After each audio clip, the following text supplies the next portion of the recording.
What's up, guys? It's Hugh Glass. Born in Woodward, Oklahoma. Moved around a lot, North Dakota, Mississippi, Texas, bunch of places.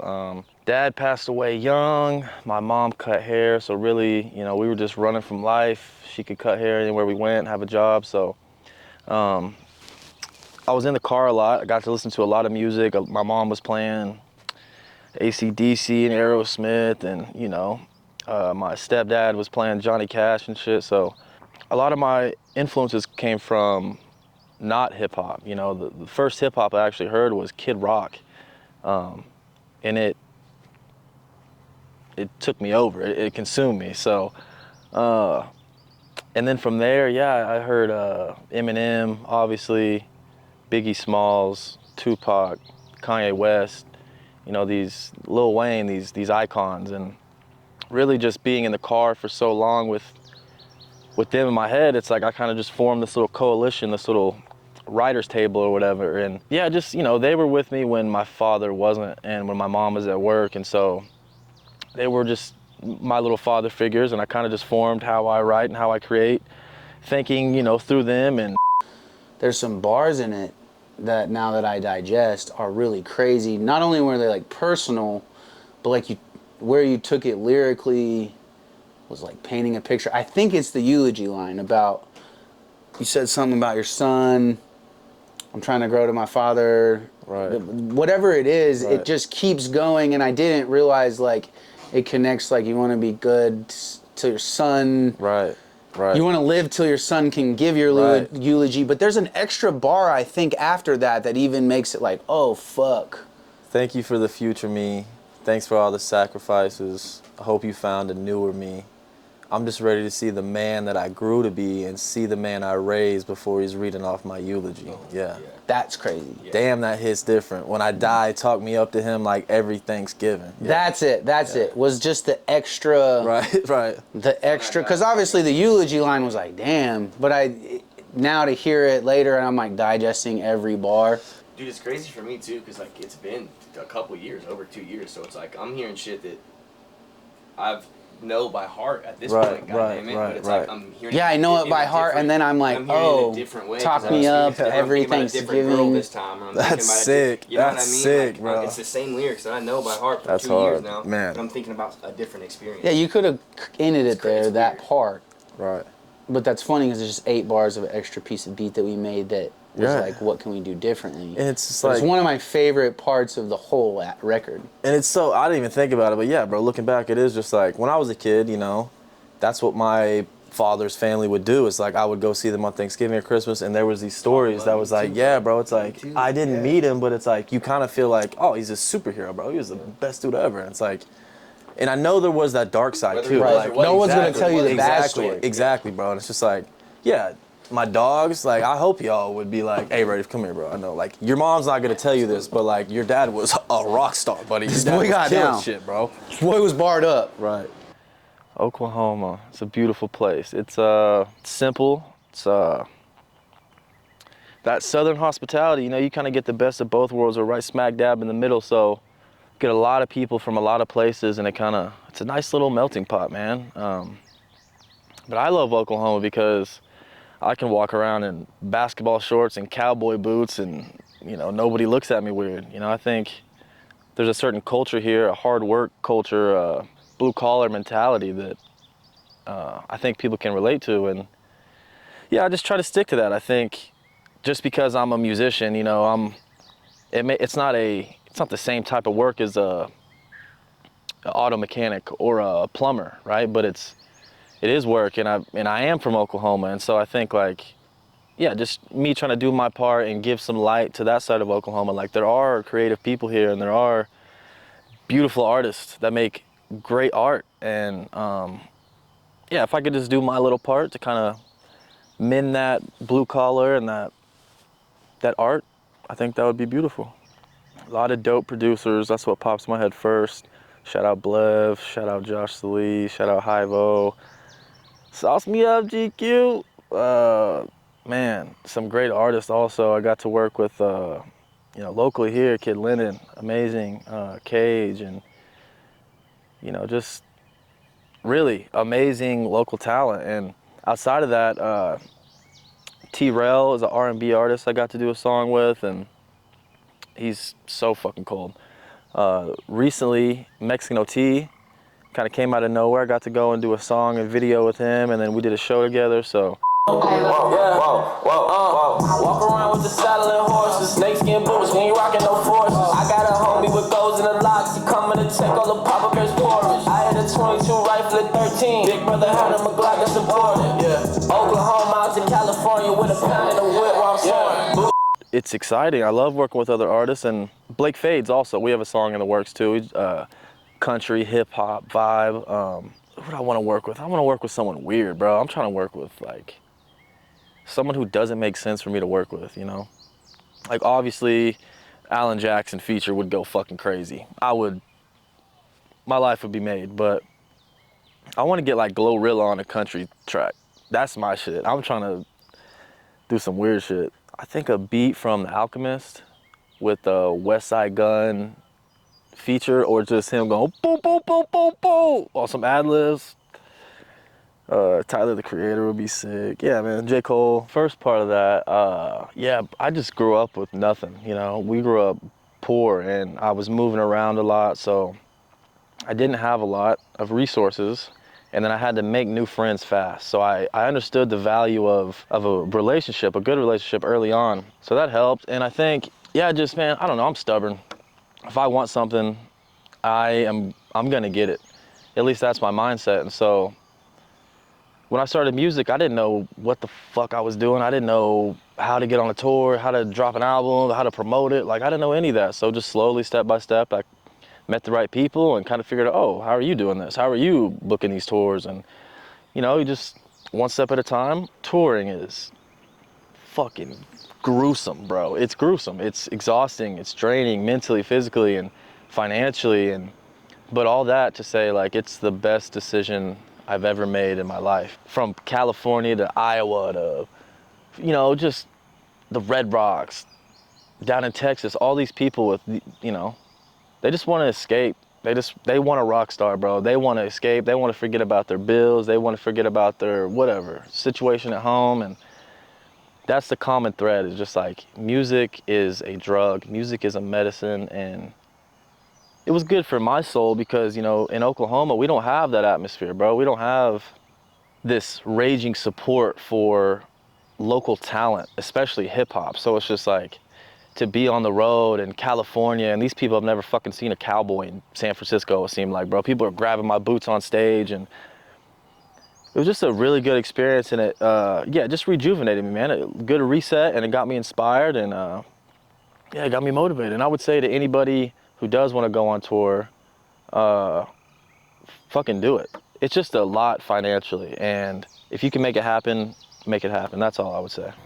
When we did Jelly Roll, we were backstage, and I'm nervous, man. I mean, at the time, I'm literally on the way to Lubbock, and the radio just came on in the car, and the first like 5 songs, 2 of them were Jelly Roll songs. So he's like blowing the fuck. This is a couple weeks before he won his Grammy, and I'm backstage, shaking in my boots, and this door opens right in front of me. And I just look up, and it's fucking Jelly Roll. And he's like way bigger, not like bigger, but he's like as tall as I am. And I'm like, oh shit, he's tall as hell.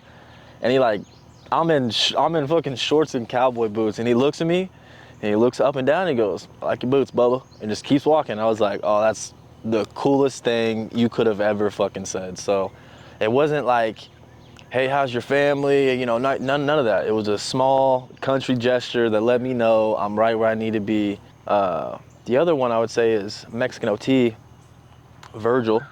Yeah, I don't know. He's, at the time I met him too, you know, Johnny Dang just went platinum, just announced his nationwide tour, Live Nation, just a lot of momentum and a lot of motion. And, you know, we pull up, and I'm sitting there nervous. I'm in the fairgrounds where we're shooting the video at, and I see him pull up shirtless, and I see him out of the corner of my eye, but I'm like singing a song, being silly. I'm singing like a Shania Twain song or something, being goofy with my son.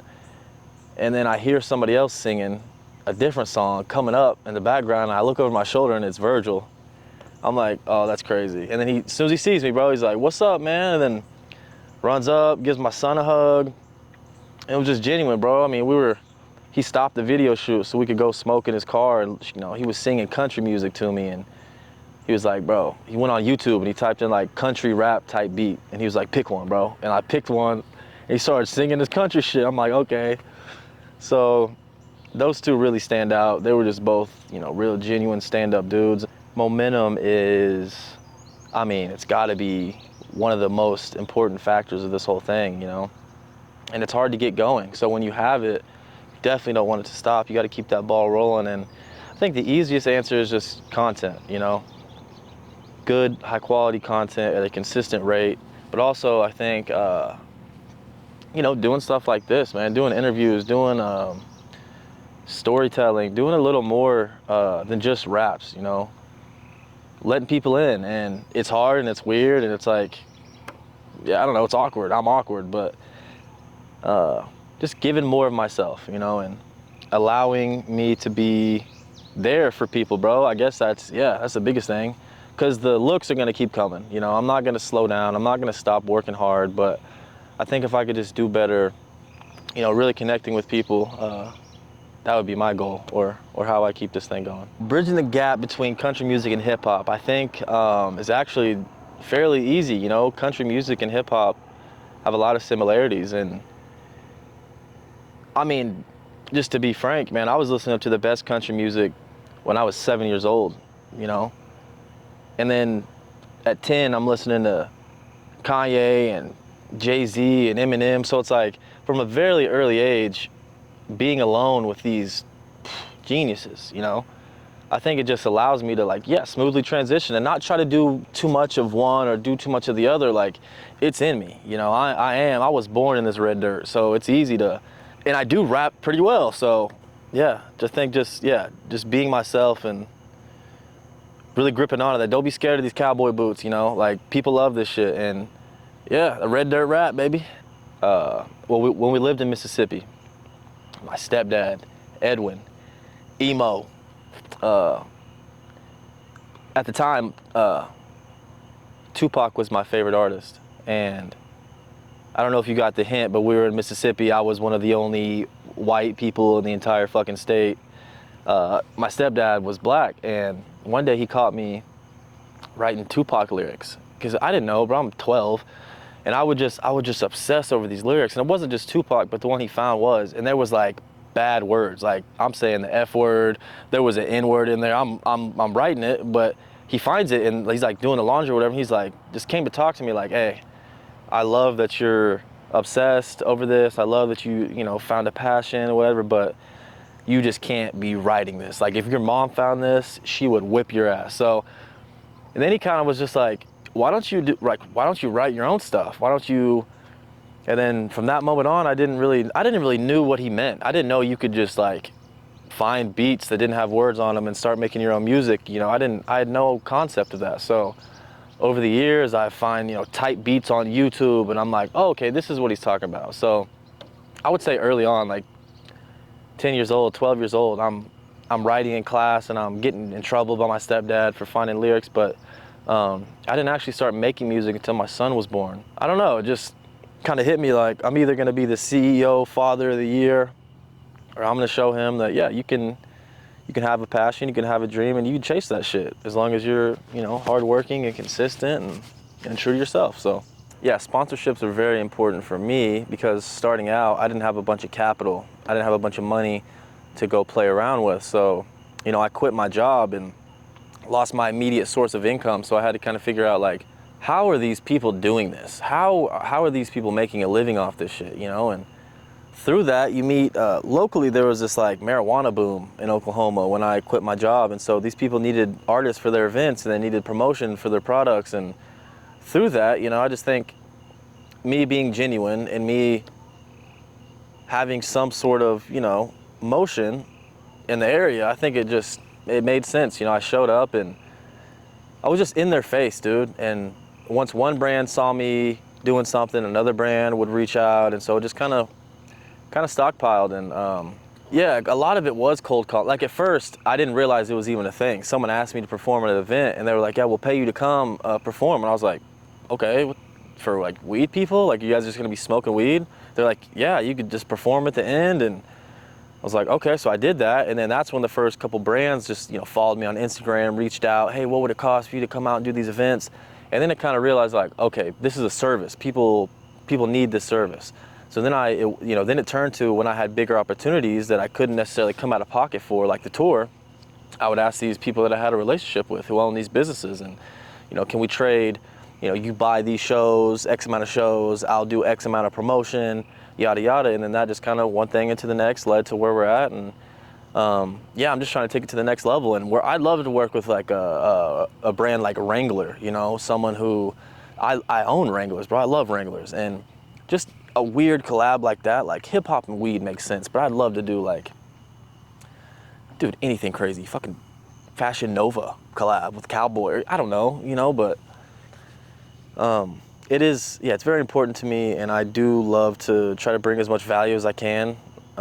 It's a weird space to work in with the cannabis just because online, you know, but yeah, I have fun with it, and I love all my sponsors. Shout out to my sponsors. Shout out Brothers Broadleafs and Ranch Fuel, new sponsor, Ranch Fuel, Legacy, THCA. They're online. You can order them online, and big love to everybody. And I got a couple different families. Like I have my family, right? My son and my girl and my brother, who's been so instrumental to me. I remember, man, like feeling crazy, feeling insane that I wanted to quit my job and risk my fucking child. You know, like I grew up without a father. So to risk having a child and to be able to be with him, to go chase this crazy dream, like I felt alone and I felt crazy as hell. And my brother was right there with me, telling me in my ear, like, no, you're hard, bro. You're the hardest motherfucker in the country. Fuck the city. And so that was huge early on. And since then, I've kind of found, you know, this other family, this music family, this creative family, Barrett, Kid Lennon, Josh Salee, Juice the Mac, man, Hyvo, Blev, these people that they helped me get exactly where I am right here. And I would be crazy not to be loyal to them or to show them love at, you know, any turn. 'Cause man, yeah, it does take a village, and egos get in the way often, but I feel like if everybody kind of realizes the same goal and realizes that, yeah, we all have our own lane to play in this, and I think it'd be a beautiful thing. And yeah, man, family is like the most important thing to me. I'm head over heels for the people around me, and I think I have a great team, and I'm very blessed. And yeah, my son is 8. He just turned 8 a couple days ago, and yeah, man, he's the most important person by far in my life, and he brings me so much motivation. And it was, you know, I honestly don't know how I'm here, bro. I should be dead or in jail is the way I feel it. I didn't have anything going for me. My family doesn't have money. You know, there's no like positive thing. I grew up in trailer parks, brother. Like I'm ecstatic to be here. So the biggest thing for me is just like showing him that, yeah, you can come from absolutely nothing. You can come from the literal dirt and make something of yourself. And there was a point in time where you know, his mother didn't think this was the right decision and, you know, didn't necessarily believe in me. And it's like, we've got to a point now where I've, you know, not proven to her, but yeah, I showed her that like, I can do this and I will do this and I am doing this and we can do this together. And just back to the family thing, you know, we are a stronger unit together, and just making sure that he sees that and realizes that there's two sides to the coin. You know, you could work hard, stay in school, get a great job, you know, that is a thing, and that's respectable. But there is also like, yeah, man, you got to be a little crazy if you want to do something, and you got to be willing to tell everybody to fuck off. And yeah, just I don't think I'd have that power or that energy without him. So yeah, Rafe, if you're seeing this in the future, brother, I love you and thank you. 2024, I really want to lock in on this music. I've been working on branding and working on like my business side of things for the past year, and just really, you know, expanding. And this year I want to just make sure the music is taken care of and in good hands. And so I've been working on promotion strategies and marketing strategies, and I want to take this shit to the next level, bro. I got a lot of big features. I got a lot of good looks.